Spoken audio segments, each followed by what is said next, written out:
અમેરિકામાં રહેતા ગુજરાતી અને ભારતીય પરિવારો માટે ટેક્સ બચત હવે માત્ર એક વિકલ્પ નથી, પરંતુ આવનારા સમય માટેની સૌથી મોટી નાણાકીય જરૂરિયાત બની રહી છે. દર વર્ષે લાખો ભારતીયો અને ખાસ કરીને ગુજરાતીઓ અમેરિકામાં ઊંચી આવક હોવા છતાં ભારે ટેક્સ ચૂકવે છે. ઘણા લોકો સારી કમાણી કરે છે, મોટું ઘર ખરીદે છે, બાળકોને શ્રેષ્ઠ શિક્ષણ આપે છે, પરંતુ યોગ્ય ટેક્સ પ્લાનિંગના અભાવે હજારો ડોલર સરકારને વધારામાં ચૂકવી દે છે. આજે આપણે વાત કરીશું એવી 3 મહત્વપૂર્ણ અમેરિકન યોજનાઓની જે માત્ર ટેક્સ બચાવે જ નહીં, પરંતુ ભવિષ્ય માટે મજબૂત સંપત્તિ પણ ઊભી કરે છે. 401k, IRA અને HSA. Hi, this is Payal Patel અને તમે છો મારી સાથે NRI પલ્સમાં. તો હવે જાણીએ 401k, IRA અને HSA. આ 3 નામ આજે અમેરિકાના દરેક કામકાજી ભારતીય માટે સમજવા ખૂબ જ જરૂરી બની ગયા છે. ખાસ કરીને H1B વિઝા પર રહેલા professionals, green card holders, American citizens અને વર્ષોથી અમેરિકામાં સ્થાયી થયેલા ગુજરાતી પરિવારો માટે આ માહિતી અત્યંત મહત્વપૂર્ણ છે. અમેરિકાની ટેક્સ સિસ્ટમ દુનિયાની સૌથી જટિલ સિસ્ટમોમાંથી એક માનવામાં આવે છે. અહીં કમાણી વધે તેમ ટેક્સનું પ્રમાણ પણ વધતું જાય છે.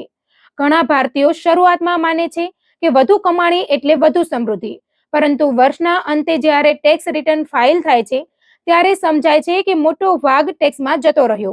ફિનાન્શિયલ એક્સપર્ટ્સ કહે છે કે અમેરિકામાં સફળ થવું માત્ર કમાણી પર આધારિત નથી, પરંતુ તમે કેટલી બુદ્ધિપૂર્વક ટેક્સ બચાવો છો તેના પર પણ આધારિત છે. સૌથી પહેલા વાત કરીએ 401k ની. અમેરિકામાં નોકરી કરતા લોકો માટે આ સૌથી લોકપ્રિય રિટાયરમેન્ટ સેવિંગ પ્લાન ગણાય છે. મોટાભાગની કંપનીઓ પોતાના કર્મચારીઓને આ સુવિધા આપે છે. આ યોજના હેઠળ કર્મચારી પોતાના પગારમાંથી એક નિશ્ચિત રકમ સીધી રિટાયરમેન્ટ એકાઉન્ટમાં મૂકી શકે છે. ખાસ વાત એ છે કે આ પૈસા ટેક્સ બિફોર ઇન્કમ તરીકે જાય છે, એટલે કે તમારી ટેક્સેબલ ઇન્કમ સીધી ઓછી થઈ જાય છે. ઉદાહરણ તરીકે, જો કોઈ ભારતીય IT એન્જિનિયર વર્ષના $1,20,000 કમાય છે અને તે $25,000 401k માં મૂકે છે, તો સરકાર તેની ટેક્સેબલ ઇન્કમ માત્ર $95,000 ગણશે, એટલે સીધો ટેક્સ બચતનો લાભ મળશે. ફાઇનાન્શિયલ એડવાઇઝર્સ કહે છે કે અમેરિકામાં રહેતા ઘણા ગુજરાતી પરિવારો 401k નો સંપૂર્ણ ઉપયોગ કરતા નથી. ખાસ કરીને નવી પેઢીના પ્રોફેશનલ્સ શરૂઆતમાં પૈસા હાથમાં રાખવા ઈચ્છે છે. તેઓ માને છે કે પછીથી રિટાયરમેન્ટ પ્લાનિંગ કરી લઈશું. પરંતુ અમેરિકાની ફાઇનાન્શિયલ સિસ્ટમ લાંબા ગાળાની કમ્પાઉન્ડિંગ પર ચાલે છે, એટલે જેટલું વહેલું રોકાણ શરૂ કરશો તેટલો મોટો લાભ મળશે. ઘણા એમ્પ્લોયર્સ એમ્પ્લોયર મેચ પણ આપે છે, એટલે કે કર્મચારી જેટલું યોગદાન આપે તેના સામે કંપની પણ એક ભાગ ઉમેરે છે. ઉદાહરણ તરીકે, જો એમ્પ્લોયર 5% મેચ આપે અને કર્મચારી પોતાના પગારમાંથી 5% મૂકે, તો કંપની પણ એટલું જ યોગદાન આપશે. આને ઘણા એક્સપર્ટ્સ ફ્રી મની તરીકે ઓળખાવે છે. છતાં હજારો ભારતીયો આ લાભનો સંપૂર્ણ ઉપયોગ કરતા નથી. હવે વાત કરીએ IRA, એટલે કે ઇન્ડિવિજ્યુઅલ રિટાયરમેન્ટ એકાઉન્ટની. અમેરિકામાં એમ્પ્લોયરની બહાર પણ વ્યક્તિ પોતે રિટાયરમેન્ટ સેવિંગ કરી શકે છે. IRA મુખ્યત્વે 2 પ્રકારના હોય છે: ટ્રેડિશનલ IRA અને રોથ IRA. ટ્રેડિશનલ IRA માં રોકાણ કરેલી રકમ પર વર્તમાન સમયમાં ટેક્સ ડિડક્શન મળી શકે છે, એટલે આજે ટેક્સ બચી શકે છે. જ્યારે રોથ IRA થોડું અલગ છે. તેમાં પૈસા આફ્ટર ટેક્સ જાય છે, પરંતુ ભવિષ્યમાં જ્યારે પૈસા બહાર કાઢશો ત્યારે મોટા ભાગે ટેક્સ ફ્રી મળે છે. અહીં સૌથી મોટો પ્રશ્ન થાય છે, કયો વિકલ્પ વધુ સારો? ફાઇનાન્શિયલ પ્લાનર્સ કહે છે કે તેનો જવાબ વ્યક્તિની આવક અને ભવિષ્યની યોજનાઓ પર આધારિત છે. જો હાલમાં આવક વધારે હોય અને ટેક્સ બ્રેકેટ ઊંચો હોય તો ટ્રેડિશનલ IRA વધુ ઉપયોગી બની શકે. પરંતુ જો કોઈ યુવાન પ્રોફેશનલ માને છે કે ભવિષ્યમાં તેની આવક વધુ વધશે, તો રોથ IRA લાંબા ગાળે વધુ ફાયદાકારક બની શકે છે. ઘણા ગુજરાતી અને ભારતીય માતા પિતા હવે પોતાના બાળકો માટે પણ રોથ IRA શરૂ કરવાની યોજના બનાવી રહ્યા છે. જો બાળક પાસે પાર્ટ ટાઈમ જોબ અથવા અર્ન્ડ ઇન્કમ હોય તો તેના નામે પણ રોથ IRA ખોલી શકાય છે. ફાઇનાન્શિયલ એક્સપર્ટ્સ માને છે કે નાની ઉંમરે શરૂ કરાયેલું રોથ IRA ભવિષ્યમાં કરોડો રૂપિયાની સમકક્ષ ટેક્સ ફ્રી સંપત્તિ બનાવી શકે છે. હવે વાત કરીએ HSA, એટલે કે હેલ્થ સેવિંગ્સ એકાઉન્ટની. અમેરિકામાં આરોગ્ય સંભાળનો ખર્ચ ખૂબ જ મોંઘો છે. એક સામાન્ય હોસ્પિટલ વિઝિટ પણ હજારો ડોલરનો ખર્ચ કરાવી શકે છે. આવી સ્થિતિમાં HSA એક ખૂબ જ મહત્વપૂર્ણ સાધન માનવામાં આવે છે. પરંતુ HSA માટે હાઈ ડિડક્ટેબલ હેલ્થ પ્લાન હોવું ખૂબ જરૂરી છે. HSA ની સૌથી મોટી ખાસિયત એ છે કે તે ટ્રિપલ ટેક્સ એડવાન્ટેજ આપે છે.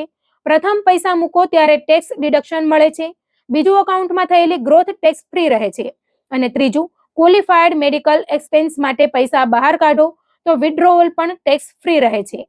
અમેરિકાની ફાઇનાન્શિયલ ઇન્ડસ્ટ્રીમાં HSA ને સૌથી શક્તિશાળી ટેક્સ સેવિંગ એકાઉન્ટ તરીકે જોવામાં આવે છે. ઘણા ભારતીયો HSA ને માત્ર મેડિકલ એક્સપેન્સ એકાઉન્ટ માને છે, પરંતુ ફાઇનાન્શિયલ એક્સપર્ટ્સ તેને રિટાયરમેન્ટ સ્ટ્રેટેજી તરીકે પણ જુએ છે, કારણ કે વૃદ્ધાવસ્થામાં મેડિકલ કોસ્ટ ઘણી વધી જાય છે. જો કોઈ વ્યક્તિ વર્ષો સુધી HSA માં નિયમિત યોગદાન કરે અને તેને ઇન્વેસ્ટ પણ કરે તો ભવિષ્યમાં મોટી ટેક્સ ફ્રી મેડિકલ ફંડ તૈયાર થઈ શકે છે. અમેરિકામાં રહેતા ગુજરાતી બિઝનેસ ઓનર માટે પણ અનેક ખાસ વિકલ્પો ઉપલબ્ધ છે. Motel business, gas station, franchises, trucking, IT consulting અને નાના વેપારો ચલાવતા લોકો માટે ACP, IRA અને સોલો 401k જેવી યોજનાઓ ખૂબ જ ફાયદાકારક બની શકે છે. ખાસ કરીને સેલ્ફ એમ્પ્લોયડ પ્રોફેશનલ્સ માટે સોલો 401k મોટું ટેક્સ સેવિંગ ટૂલ ગણાય છે. ગુજરાતી સમુદાયમાં એક સામાન્ય માન્યતા છે કે પૈસા રિયલ એસ્ટેટ અથવા સેવિંગ એકાઉન્ટમાં રાખવા સૌથી સુરક્ષિત છે, પરંતુ ફાઇનાન્શિયલ એડવાઇઝર્સ કહે છે કે માત્ર બેંકમાં પૈસા રાખવાથી ઇન્ફ્લેશન સામે સાચી ગ્રોથ મળતી નથી, સાથે સાથે ટેક્સ બેનિફિટ્સ પણ મળતા નથી. અમેરિકાની રિટાયરમેન્ટ સિસ્ટમ લાંબા ગાળાના ઇન્વેસ્ટમેન્ટ અને ટેક્સ એડવાન્ટેજ એકાઉન્ટ્સ પર આધારિત છે.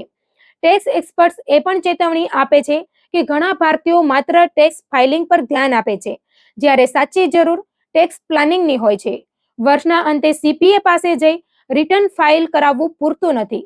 પ્લાનિંગ આખા વર્ષ દરમિયાન કરવી પડે છે. કેટલું 401k માં મુકાશે, રોથ કન્વર્ઝન કરવું કે નહીં, HSA નો સંપૂર્ણ ઉપયોગ કેવી રીતે કરવો, આ બધું અગાઉથી નક્કી કરવું પડે છે. ભારતીય પરિવારો માટે એક વધુ મહત્વપૂર્ણ મુદ્દો છે ભારત અને અમેરિકા વચ્ચેની ફાઇનાન્શિયલ કનેક્શન. ઘણા લોકો ભારતમાં FD, મ્યુચ્યુઅલ ફંડ્સ, ગોલ્ડ અથવા પ્રોપર્ટી રાખે છે, પરંતુ અમેરિકામાં ફોરેન અસેટ રિપોર્ટિંગના નિયમો ખૂબ જ કડક છે. FBAR અને FATCA જેવી રિપોર્ટિંગ રિક્વાયરમેન્ટ્સનું પાલન ન થાય તો ભારે પેનલ્ટી લાગી શકે છે. એટલે ઇન્ટરનેશનલ ટેક્સ કમ્પ્લાયન્સ પણ એટલું જ જરૂરી બની ગયું છે. ફાઇનાન્શિયલ એડવાઇઝર્સ કહે છે કે અમેરિકામાં વર્ષોથી રહેતા ઘણા ભારતીયો હજુ પણ ટેક્સ સિસ્ટમને માત્ર વર્ષના અંતનો વિષય માને છે, પરંતુ વેલ્થ બિલ્ડિંગ માટે ટેક્સ એફિશિયન્સી ખૂબ જ મહત્વપૂર્ણ છે. યોગ્ય પ્લાનિંગ દ્વારા હજારો નહીં પરંતુ લાખો ડોલરની લાંબા ગાળાની બચત શક્ય બની શકે છે. એક મહત્વપૂર્ણ બાબત એ પણ છે કે દરેક માટે એક જ સ્ટ્રેટેજી કામ નથી કરતી. યુવાન સોફ્ટવેર એન્જિનિયર માટે અલગ પ્લાનિંગ જરૂરી છે, તો 55 વર્ષના બિઝનેસ ઓનર માટે અલગ સ્ટ્રેટેજી જરૂરી છે. Green card holder, citizen, self employed professional અને રિટાયર્ડ કપલ દરેકની ફાઇનાન્શિયલ સિચ્યુએશન અલગ હોય છે. ખાસ કરીને ગુજરાતીઓમાં ફેમિલી રિસ્પોન્સિબિલિટી વધુ હોય છે. બાળકોનું એજ્યુકેશન, ભારતમાં રહેલા માતા પિતાની મદદ, રિયલ એસ્ટેટ ઇન્વેસ્ટમેન્ટ અને બિઝનેસ એક્સપાન્શન, આ બધું સાથે સંભાળવું પડે છે. આવી સ્થિતિમાં યોગ્ય ટેક્સ પ્લાનિંગ પરિવારને વધુ ફાઇનાન્શિયલ સ્ટેબિલિટી આપી શકે છે. ફાઇનાન્શિયલ પ્લાનર્સનું કહેવું છે કે અમેરિકામાં સૌથી સફળ લોકો માત્ર વધુ કમાણી કરનાર નથી, પરંતુ ટેક્સ સ્માર્ટ લોકો છે. જે લોકો 401k, IRA અને HSA નો નિયમિત ઉપયોગ કરે છે, તેઓ લાંબા ગાળે વધુ સુરક્ષિત ફાઇનાન્શિયલ ફ્યુચર બનાવી શકે છે. આજે અમેરિકામાં હજારો ગુજરાતી પરિવારો પોતાના રિટાયરમેન્ટ વિશે ગંભીરતાથી વિચારવા લાગ્યા છે. અગાઉ ભારતીય સમાજમાં રિટાયરમેન્ટ પ્લાનિંગ પર ઓછું ધ્યાન આપવામાં આવતું હતું, પરંતુ હવે નવી પેઢી ફાઇનાન્શિયલ એજ્યુકેશન તરફ વધુ જાગૃત બની રહી છે. એક્સપર્ટ્સ કહે છે કે 401k, IRA અને HSA જેવી યોજનાઓ માત્ર સરકારની પોલિસીઝ નથી, પરંતુ અમેરિકાની વેલ્થ ક્રિએશન સિસ્ટમના મુખ્ય આધારસ્તંભ છે. આ અકાઉન્ટ્સ દ્વારા લોકો ટેક્સ બચાવી શકે છે, ઇન્વેસ્ટમેન્ટ્સ વધારી શકે છે અને ભવિષ્ય માટે મજબૂત ફાઇનાન્શિયલ સિક્યોરિટી બનાવી શકે છે. અને સૌથી મહત્વપૂર્ણ વાત, સમય જ સૌથી મોટું રોકાણ છે. તમે જેટલું વહેલું શરૂ કરશો તેટલું કમ્પાઉન્ડિંગનો લાભ વધુ મળશે. અમેરિકામાં રહેતા ગુજરાતી અને ભારતીય પરિવારો માટે આજનો યોગ્ય નિર્ણય આવનારી પેઢીના ફાઇનાન્શિયલ ફ્યુચરને સંપૂર્ણ રીતે બદલી શકે છે. અમેરિકામાં સફળ જીવન માત્ર ઊંચી કમાણીથી નથી બનતું.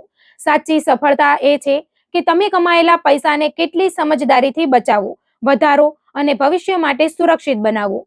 અને આજના સમયમાં 401k, IRA અને HSA જેવી યોજનાઓ તે સફળતાનો સૌથી મજબૂત રસ્તો બની રહી છે.